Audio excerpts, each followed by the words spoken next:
So today I am using a brand new eye palette. It's not this big crazy box you gotta cart around, but it was a birthday present, so I did not pay for it, but it wasn't sent by any company. It's like a personal gift. But anyways, it is the Josie Maran I Love You Too palette, and it's gorgeous. It comes with 8 gorgeous shades. This is a gorgeous gift and I wanted to create a beautiful look with it.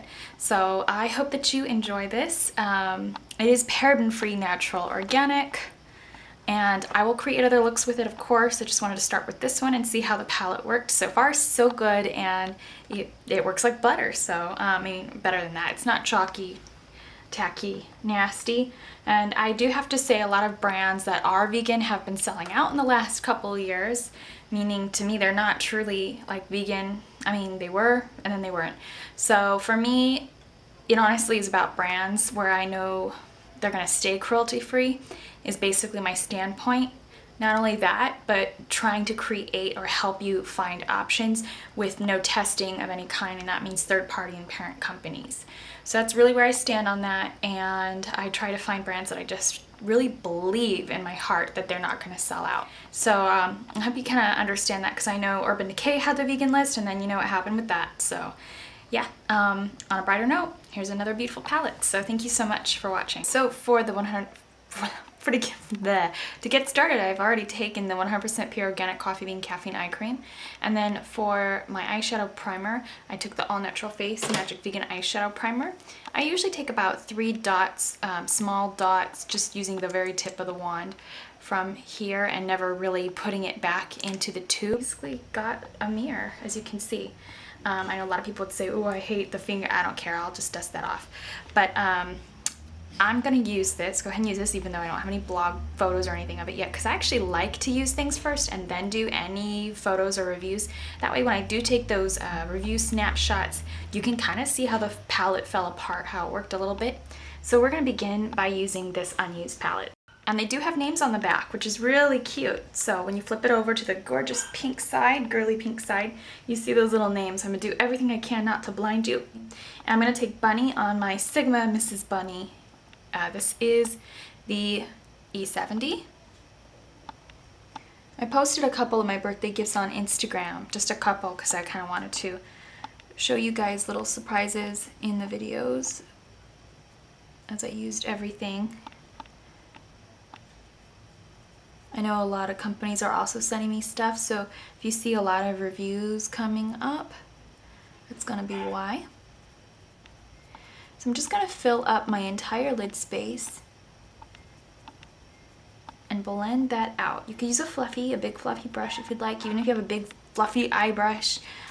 Big fluffy face brush, that'll work too. So if you're asking, I am growing out my eyebrows just for a very different look. That and the really thin eyebrow just leaves me with too much space to work with, and really I don't need that much space to work with. I have a decent amount of lid space, and I know not everybody's gonna blend their eyeshadow up that high as I was doing. So it does kind of help me tame my looks a little bit. Also, now that I'm a little fuller, physically a little fuller in the face, I don't like to have super thin brows because it's just kind of an odd contrast. Now I'm going to actually be taking Campfire, which is this gorgeous red and brown. Beautiful right here, really shimmery.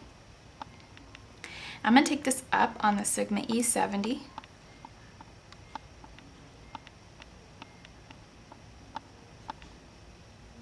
And I'm gonna start with Campfire in the outer corner.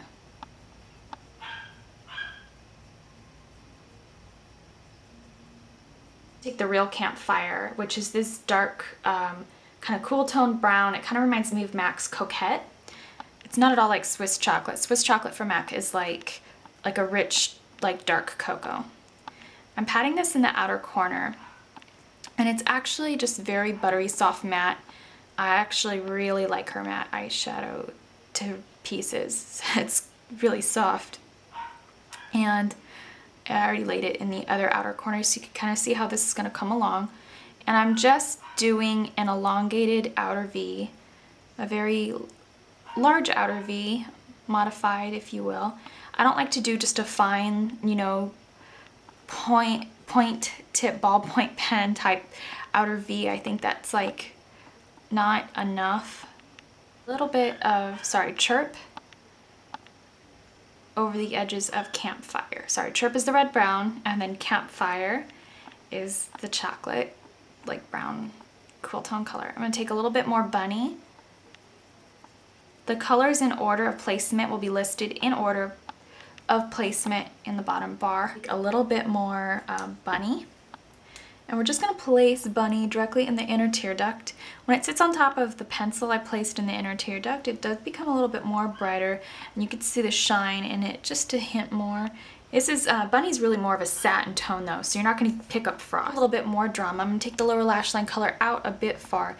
I'm actually gonna take Meadow. For some reason I'm really digging like this lime sorbet color, and kind of reminds me of like a, if you were to do like an all green look, this would actually be really cool if you wanted to kick it up to like a high fashion notch and do this on the brow bone.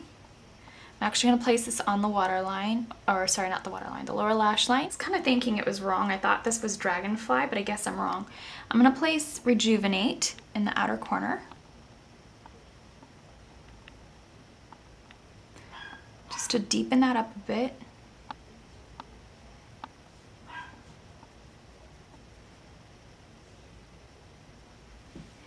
Okay. Basically enhances your lash line because it is a kind of a waterproof eyeliner. It's a gentle waterproof eyeliner. It has never taken out my lashes or anything like that.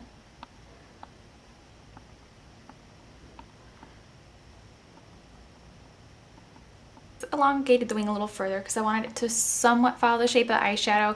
I didn't pull it out to line in with the eyeshadow because I personally don't like that look. It's like too stenciled looking for me. And now I'm going to take the Wet n Wild Make a Plump mascara. And this is not the waterproof one. They do have a waterproof one. I think it actually comes in the same tube, if I am not mistaken. There may be some ergonomic design to the bottle. It's slightly different. You should get really affordable Andrea Modlashes or Ardell's on MadamMadeline.com, which is the same place I get really pretty much all the lashes I want. You can go into Sally's if you have a pro card, if you're a pro member, and get that discount. But I still go on Madame Madeline because their shipping is just more than reasonable. It's super like floor dirt cheap, and they often offer discounts. Andrea Modlash is actually the same brand. They just repackage it in different like packages. It's like the same wholesaler. I'm actually gonna take these spiky lashes because I really like the soft edge of spiky lashes. It's kind of like a fun, kind of spiky, fun thing to wear, but they do kind of have a natural soft effect once they're on. They don't look like spider webs when they're on, so it's sort of like a little bit more of a personal edgy flare. Winter collection. It is a bright pink coral, which was a color I was like obsessed with basically in December. So, which is weird because normally I like berry blushes and things like that in December, but for some reason I got obsessed with spring colors a little early. Debutante cream blush. This came out around Halloween time and actually can work as a cheek highlighter, but that depends on your skin tone. If this matches your skin tone as a blush, you can always take this just on the top of Kim if you're following along with similar products. I'm now going to take the Tarte Moisturizing Bronzer, which is a moisturizing bronzer. Put this on with the EcoTool stipple brush.